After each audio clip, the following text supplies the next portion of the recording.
বাংলা সাহিত্য চর্চার গল্প পাঠের আসরে সকলকে স্বাগত জানাই। আজকের গল্প রবীন্দ্রনাথ ঠাকুরের লেখা চিত্রকর। ময়মনসিংহ স্কুল থেকে ম্যাট্রিক পাশ করে আমাদের গোবিন্দ এলো কলকাতায়। বিধবা মায়ের অল্প কিছু সম্বল ছিল, কিন্তু সবচেয়ে তার বড় সম্বল ছিল নিজের অবিচলিত সংকল্পের মধ্যে। সে ঠিক করেছিল পয়সা করবই, সমস্ত জীবন উৎসর্গ করে দিয়ে। সর্বদাই তার ভাষায় ধনকে সে উল্লেখ করত পয়সা বলে, অর্থাৎ তার মনে খুব একটা দর্শন পর্শন ঘ্রাণের যোগ্য প্রত্যক্ষ পদার্থ ছিল, তার মধ্যে বড় নামের মোহ ছিল না। অত্যন্ত সাধারণ পয়সা, হাটে হাটে হাতে হাতে ঘুরে ঘুরে ক্ষয়ে যাওয়া, মলিন হয়ে যাওয়া পয়সা, তাম্রগন্ধি পয়সা, কুবেরের আদিম স্বরূপ, যা রূপোই সোনায় কাগজে দলিলে নানা মূর্তি পরিগ্রহ করে মানুষের মনকে ঘুরিয়ে নিয়ে বেড়াচ্ছে।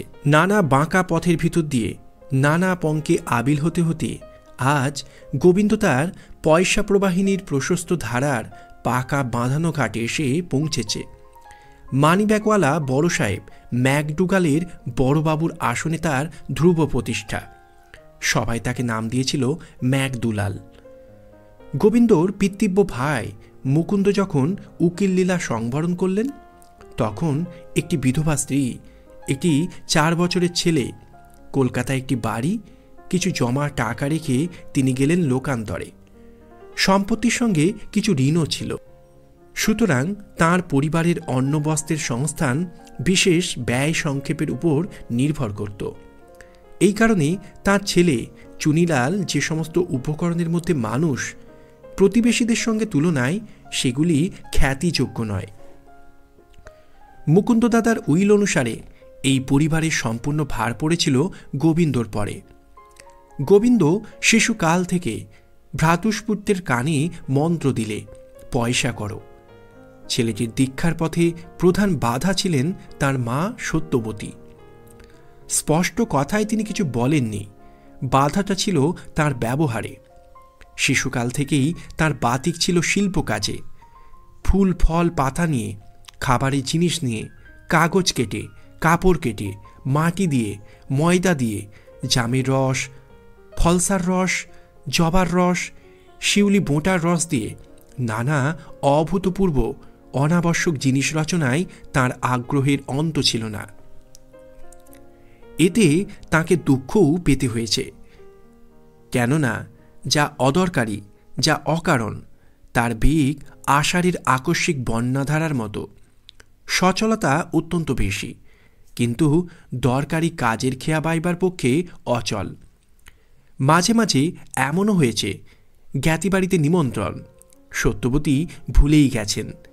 শোবার ঘরে দরজা বন্ধ, একতাল মাটি চটকে বেলা কাটছে। জ্ঞাতিরা বললে বড় অহংকার।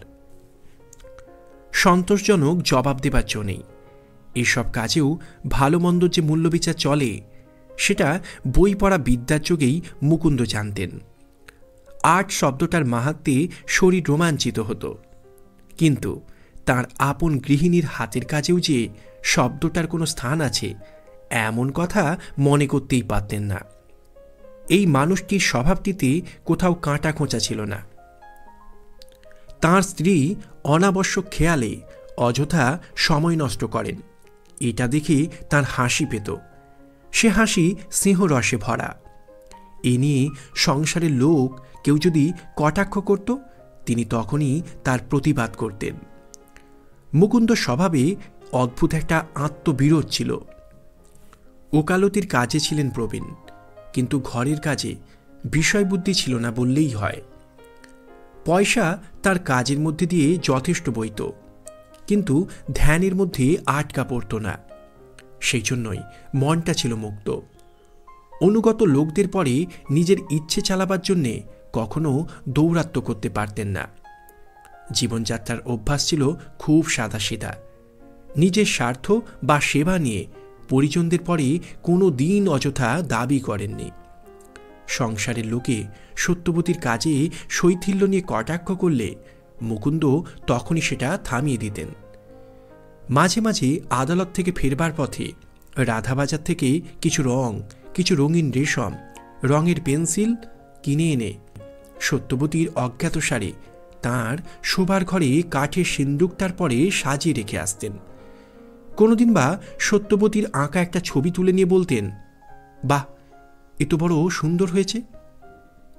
একদিন একটা মানুষের ছবিকে উল্টিয়ে ধরে তার পা দুটোকে পাখির মুন্ড বলে স্থির করলেন। বললেন, সতু, এটা কিন্তু বাঁধিয়ে রাখা চায়, বকের ছবি যা হয়েছে চমৎকার। মুকুন্দ তাঁর স্ত্রীর চিত্ররচনায় ছেলে মানুষই কল্পনা করে মনে মনে যে রসটুকু পেতেন, স্ত্রীও তাঁর স্বামীর চিত্তবিচার থেকে ভোগ করতেন সেই একই রস। সত্যবতী মনে নিশ্চিত জানতেন, বাংলাদেশের আর কোনো পরিবারে তিনি এত ধৈর্য, এত প্রশ্রয় আশা করতে পারতেন না। শিল্প সাধনায় তাঁর এই দুর্নিবার উৎসাহকে কোনো ঘরে এত দর্দের সঙ্গে পথ ছেড়ে দিত না। এই জন্যে যেদিন তাঁর স্বামী তাঁর কোনো রচনা নিয়ে অদ্ভুত অত্যুক্তি করতেন, সেদিন সত্যবতী যেন চোখে জল সামলাতে পারতেন না। এমন দুর্লভ সৌভাগ্যকেও সত্যবতী একদিন হারালেন। মৃত্যুর পূর্বে তাঁর স্বামী একটা কথা স্পষ্ট করে বুঝেছিলেন যে তাঁর ঋণজড়িত সম্পত্তির ভার এমন কোনো পাকা লোকের হাতে দেওয়া দরকার, যার চালনার কৌশলে ফুটো নৌকাও পার হয়ে যাবে। এই উপলক্ষে সত্যবতী এবং তাঁর ছেলেটি সম্পূর্ণভাবে গিয়ে পড়লেন গোবিন্দের হাতে। গোবিন্দ প্রথম দিন থেকেই জানিয়ে দিলেন, সর্বাগ্রে এবং সকলের উপরে পয়সা। গোবিন্দর এই উপদেশের মধ্যে এমন একটা সুগভীর হীনতা ছিল যে সত্যবতী লজ্জায় কুণ্ঠিত হতো। তবু নানা আকারে আহারে ব্যবহারে পয়সার সাধনা চলল। তা নিয়ে কথায় কথায় আলোচনা না করে তার উপরে যদি একটা আব্রু থাকত, তাহলে ক্ষতি ছিল না। সত্যবতী মনে মনে জানতেন, এতে তার ছেলের মনুষ্যত্ব খর্ব করা হয়। কিন্তু সহ্য করা ছাড়া অন্য উপায় ছিল না। কেননা যে চিত্তভাব সুকুমার, যার মধ্যে একটি অসামান্য মর্যাদা আছে, সেই সবচেয়ে অরক্ষিত। তাকে আঘাত করা, বিদ্রূপ করা সাধারণ রূঢ় স্বভাব মানুষের পক্ষে অত্যন্ত সহজ। শিল্প চর্চার জন্য কিছু কিছু উপকরণ আবশ্যক। এতকাল সত্যবতী তা না চাইতেই পেয়েছেন, সেজন্য কোনো দিন তাকে কুণ্ঠিত হতে হয়নি। সংসার যাত্রার পক্ষে এই সমস্ত অনাবশ্যক সামগ্রী ব্যয়ের ফর্দে ধরে দিতে আজ যেন তার মাথা কাটা যায়। তাই তিনি নিজের আহারের খরচ বাঁচিয়ে গোপনে শিল্পের সরঞ্জাম কিনে আনতেন। যা কিছু কাজ করতেন সেও গোপনে দরজা বন্ধ করে, ভর্ৎসনার ভয় নয়, অরসিকের দৃষ্টিপাতের সংকোচে। আজ চুনি ছিল তাঁর শিল্পরচনার একমাত্র দর্শক ও বিচারকারী। এই কাজে ক্রমে তার সহযোগিতাও ফুটে উঠল। তাকে লাগল বিষম নেশা। শিশুর এই অপরাধ ঢাকা পড়ে না। খাতার পাতাগুলো অতিক্রম করে দেয়ালের গায়ে পর্যন্ত প্রকাশ হতে থাকে। হাতে মুখে জামার হাতায় কলঙ্ক ধরা পড়ে।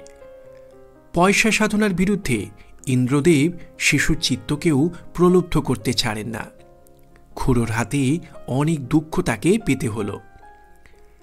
একদিকে শাসন যতই বাড়তে চলল, আর একদিকে মা তাকে ততই অপরাধে সহায়তা করতে লাগলেন। আপিসের বড় সাহেব মাঝে মাঝে আপিসের বড়বাবুকে নিয়ে আপন কাজে মফস্বলে যেতেন। সেই সময়ে মায়েতে ছেলেতে মিলে অবাধ আনন্দ। একেবারে ছেলে মানুষের অ্যাক্সেস। যেসব জন্তুর মূর্তি হতো, বিধাতা এখনও তাদের সৃষ্টি করেননি। বেড়ালের ছাঁচের সঙ্গে কুকুরের ছাঁচ যেত মিলে, এমনকি মাছের সঙ্গে পাখির প্রভেদ ধরা কঠিন হতো। এই সমস্ত সৃষ্টিকার্য রক্ষা করবার উপায় ছিল না। বড়বাবু ফিরে আসবার পূর্বেই এতে চিহ্ন লোপ করতে হতো। এই দুজনের সৃষ্টি লীলায় ব্রহ্মা এবং রুদ্রই ছিলেন। মাঝখানে বিষ্ণুর আবির্ভাব হল না। শিল্প রচনা বায়ুর প্রকোপ সত্যবতীদের বংশে প্রবল ছিল। তারই প্রমাণস্বরূপে সত্যবতীর চেয়ে বয়সে বড় তাঁরই এক ভাগ্নি রঙ্গলাল চিত্রবিদ্যায় হঠাৎ নামজাদা হয়ে উঠলেন। অর্থাৎ দেশের রসিক লোক তাঁর রচনার অদ্ভুতত্ব নিয়ে খুব অট্টহাস্য জমালে। তারা যেরকম কল্পনা করে তার সঙ্গে তাঁর কল্পনার মিল হয় না দেখে তাঁর গুণপনার সম্বন্ধে তাদের প্রচণ্ড অবজ্ঞা হল। আশ্চর্য এই যে এই অবজ্ঞার জমিতেই বিরোধ বিদ্রূপের আবহাওয়ায় তাঁর খ্যাতি বেড়ে উঠতে লাগল। যারা তাঁর নকল করে তারাই উঠে পড়ে লাগলো প্রমাণ করতে যে লোকটা আর্টিস্ট হিসাবে ফাঁকি, এমনকি তার টেকনিকে সুস্পষ্ট গলদ। এই পরম নিন্দিত চিত্রকর একদিন আপিসের বড়বাবুর অবর্তমানে এলেন তার মামির বাড়িতে। দ্বারে ধাক্কা মেরে মেরে ঘরে যখন প্রবেশ লাভ করলেন, দেখলেন মেঝেতে পা ফেলবার জো নেই। ব্যাপারখানা ধরা পড়ল। রঙ্গলাল বললেন, এতদিন পরে দেখা গেল গুণীর প্রাণের ভিতর থেকে সৃষ্টিমূর্তি তাজা বেরিয়েছে। এর মধ্যে দাগা বুলোনোর তো কোনো লক্ষণ নেই। যে বিধাতা রূপ সৃষ্টি করেন তার বয়সের সঙ্গে ওর বয়সের মিল আছে। সব ছবিগুলো বের করে আমাকে দেখাও। কোথা থেকে বের করবে? যে গুণী রঙে রঙে ছায়া আলোয় আকাশে আকাশে চিত্র আঁকেন, তিনি তাঁর কুহেলিকা মরীচিকাগুলি যেখানে অকাতরে সরিয়ে ফেলেন, এদের কীর্তিগুলোও সেইখানেই গেছে। রঙ্গলাল মাথা দিব্যি দিয়ে তার মামিকে বললেন, এবার থেকে তোমরা যা কিছু রচনা করবে আমি এসে সংগ্রহ করে নিয়ে যাব। বড়বাবু এখনো আসেননি। সকাল থেকে শ্রাবণের ছায়ায় আকাশ ধ্যানমগ্ন। বৃষ্টি পড়ছে। বেলা ঘড়ির কাঁটার কোনো সংকেতের কাছে তার ঠিকানা নেই। তার খোঁজ করতেও মন চায় না। আজ চুনিবাবু নৌকা ভাসানোর ছবি আঁকতে লেগেছেন। নদীর ঢেউগুলো মকরের পাল, হাঁ করে নৌকাটাকে গিলতে চলেছে এমনিতর ভাব। আকাশের মেঘগুলো যেন উপর থেকে চাদর উড়িয়ে উৎসাহ দিচ্ছে বলে বোধ হচ্ছে। কিন্তু মকরগুলো সর্বসাধারণের মকর নয়। আর মেঘগুলোকে ধূমজ্যোতি সলিল মরুতাং সন্নিবেশ বললে অত্যুক্তি করা হবে। এ কথাও সত্যের অনুরোধে বলা উচিত যে এই রকম নৌকা যদি গড়া হয় তাহলে ইন্স্যুরেন্স আপিস কিছুতেই তার দায়িত্ব নিতে রাজি হবে না। চলল রচনা। আকাশের চিত্রেও যা খুশি তাই করছেন, আর ঘরের মধ্যে ওই মস্ত চোখমেলা ছেলেটিও তথৈবচ। এদের খেয়াল ছিল না যে দরজা খোলা। বড়বাবু এলেন, গর্জন করে উঠলেন, কি হচ্ছে রে? ছেলেটার বুক কেঁপে উঠল, মুখ হলো ফ্যাকাশে। স্পষ্ট বুঝতে পারলেন পরীক্ষায় চুনিলালের ইতিহাসে তারিখ ভুল হচ্ছে তার কারণটা কোথায়। ইতিমধ্যে চুনিলাল ছবিটাকে তার জামার মধ্যে লুকোবার ব্যর্থ প্রয়াস করাতে অপরাধ আরও প্রকাশমান হয়ে উঠল। টেনে নিয়ে গোবিন্দ যা দেখলেন তাতে তিনি আরও অবাক। ব্যাপারখানা কি? এর চেয়ে যে ইতিহাসের তারিখ ভুলও ভালো। ছবিটা কুটি কুটি করে ছিঁড়ে ফেললেন। চুনিলাল ফুঁপিয়ে ফুঁপিয়ে কেঁদে উঠল। সত্যবতী একাদশীর দিন প্রায়ই ঠাকুর ঘরেই কাটাতেন। সেইখান থেকে ছেলের কান্না শুনে ছুটে এলেন। ছবির ছিন্ন খণ্ডগুলো মেঝের উপর লুটোচ্ছে, আর মেঝের উপর লুটোচ্ছে চুনিলাল। গোবিন্দ তখন ইতিহাসের তারিখ ভুলের আদি কারণগুলো সংগ্রহ করছিলেন অপসারণের অভিপ্রায়ে। সত্যবতী এতদিন কখনো গোবিন্দের কোনো ব্যবহারে কোনো কথা বলেননি।